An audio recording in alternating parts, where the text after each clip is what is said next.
and welcome. If you're new here, my name is Cassidy Cash, and this is the channel where we go behind the curtain and into the real life and history of William Shakespeare. If you like history, Shakespeare, and exploring random facts from the past, then this is the place for you. Hit that like and subscribe button because we're here every week.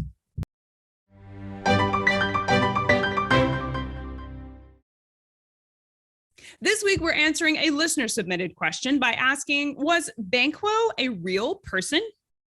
The answer is yes, maybe. The character of Banquo comes from Holinshed's Chronicles, a history book that Shakespeare used quite often as a source for his plays. In Holinshed's version of Banquo, however, Banquo was a friend of Macbeth, and Shakespeare writes him up as an enemy and took a whole lot of creative license with his version of the guy in the play Macbeth. According to Holinshed, Banquo is the Thane of Lahaba, a section of the Scottish Highlands.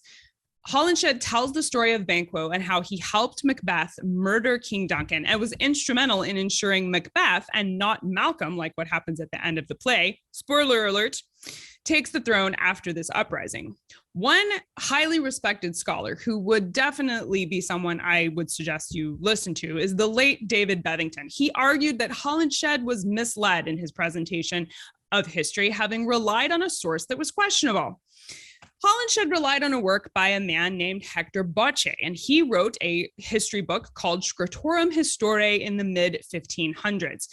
Now, some scholars believe that Boece made up the character of Banquo entirely, since Boece's history is the first known record of Banquo and his son Fleance anywhere.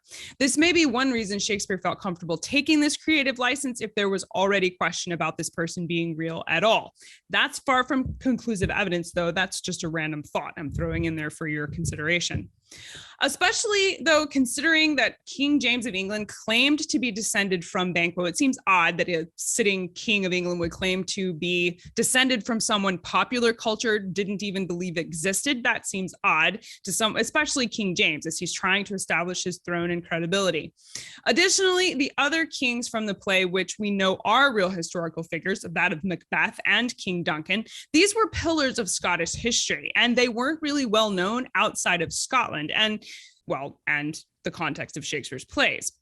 It's worth mentioning that modern research also tends to skew English, and there may be more evidence for the veracity of an actual historical Banquo to be found in Scottish and Gaelic records, which may not have been fully explored yet. So is Banquo real? Well, Holinshed and King James thought so, but surviving evidence of the period leaves modern scholars skeptical. That's it for this week. I'm Cassidy Cash. Thank you for listening. I hope you learned something new about the Bard. I'll see you next time. Bye-bye.